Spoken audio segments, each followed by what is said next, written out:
ನಮಸ್ಕಾರ. ನಾನು Shivakumar.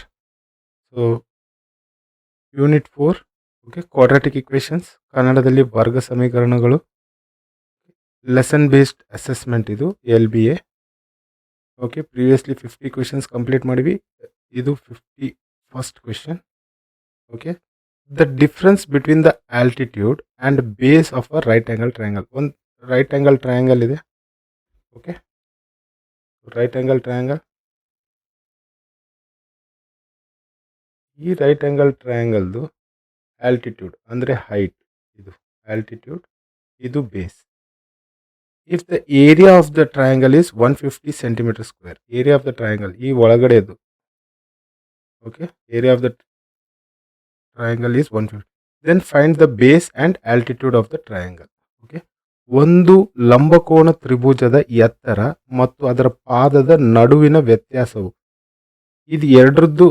For example, ಇಲ್ಲಿ 5 ಮತ್ತು ಇಲ್ಲಿ 10 ಇದ್ದಾಗ ಇದು ಎರಡರದ್ದು ಡಿಫ್ರೆನ್ಸ್ 5. ಸೊ ಇದನ್ನೇ ಅವ್ರು ಹೇಳ್ತಾ ಇದ್ದಾರೆ, 5 ಸೆಂಟಿಮೀಟರ್ ಆಗಿದೆ.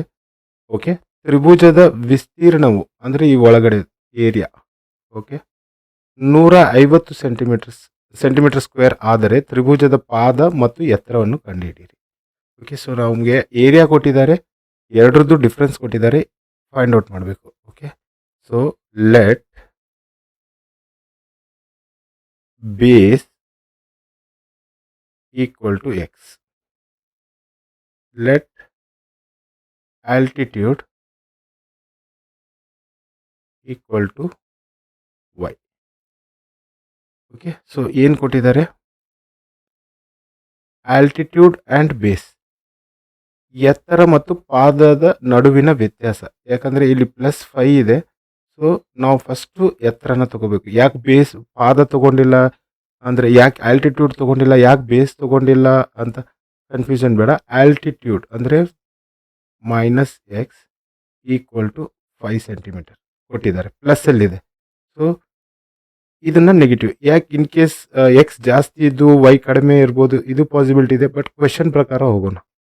ಸೊ ಇದನ್ನು ನಾವು ಪೇರ್ ಆಫ್ ಲೀನಿಯರ್ ಇಕ್ವೇಷನ್ದು ಸಬ್ಸ್ಟಿಟ್ಯೂಷನ್ ಮೆಥಡಿಂದ ಸಾಲ್ವ್ ಮಾಡೋಣ, ಈಸಿ ಆಗುತ್ತೆ.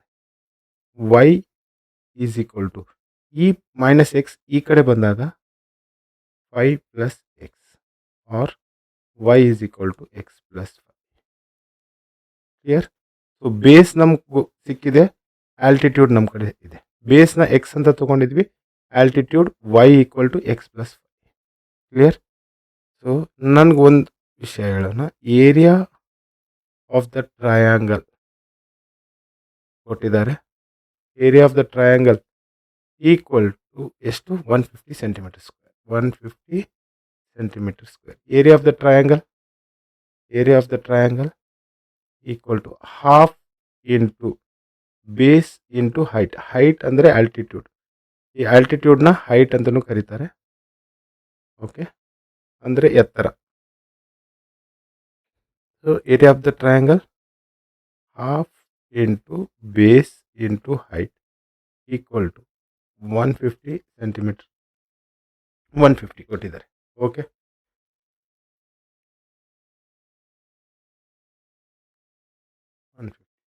So half base value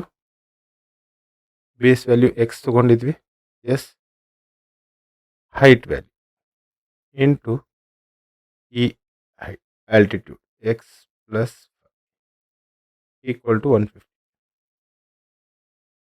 so ಈ ಹಾಫ್ ಎಂಟೈರ್ಲಿ ಡಿವೈಡಲ್ಲಿದೆ. ಸೊ ಇದನ್ನು ನಾನು ಈ ಕಡೆ ಕಳಿಸಿದಾಗ ಅದು ಮಲ್ಟಿಪ್ಲೈನಲ್ಲಿ ಬರುತ್ತೆ. x × x + 5 = 150 × 2. ಈ 2 ಈ ಕಡೆ ಬಂತು. ಸೊ ಮಲ್ಟಿಪ್ಲೈ ಮಾಡೋಣ. x × x, x², x × 5 + 5x. Okay, 150, 15 2 30, ಇದು 300. x² + 5x. ಇದನ್ನು ಸ್ಟ್ಯಾಂಡರ್ಡ್ ಇಕ್ವೇಷನ್ ಥರ ತೊಗೊಂಬರ್ಬೇಕು. ax² + bx + c = 0. ಸೊ ಈ 300 ಈ ಕಡೆ ಬಂದಾಗ -300 = 0. ಸೊ ನಮಗೆ ಇಕ್ವೇಷನ್ ರೆಡಿ ಇದೆ. ಸೊ ಹೈಟ್ ಆ್ಯಂಡ್ ಇದನ್ನು ತಗೊಳ್ಳೋಣ. ಸೊ ಮಲ್ಟಿಪ್ಲೈ ಮಾಡಿದಾಗ -300 ಆ್ಯಡ್ ಎಲ್ಲ ಸಬ್ಸ್ಟ್ರಾಕ್ಟ್ ಮಾಡಿದಾಗ +5. ಆಲ್ಮೋಸ್ಟ್ ಎಲ್ಲರೂ ಇದ್ರದ್ದು ರೂಟ್ಸನ್ನು ತೊಗೊಂಡಿರ್ತೀರ. ಸೊ ಪ್ಲಸ್ ಗ್ರೇಟರ್ನಲ್ಲಿದೆ. ಓಕೆ, ಇಲ್ಲಿ ಮೈನಸ್ ಬರಬೇಕಂತಂದರೆ ಒಂದು ಪ್ಲಸ್ ಒಂದು ಮೈನಸ್ ಇರಬೇಕು. ಸೊ ಚೆಕ್ ಮಾಡೋಣ. 300 ಇದರದ್ದು prime factorisation 2 × 150. Okay, 2 × 75. Okay, so 325. 5 × 5, 5 1s. So ಇಲ್ಲಿ ಚೆಕ್ ಮಾಡಿದಾಗ 5 3s 15. Okay, 5 3s 15, 5 4s 20, +20 -50. Clear?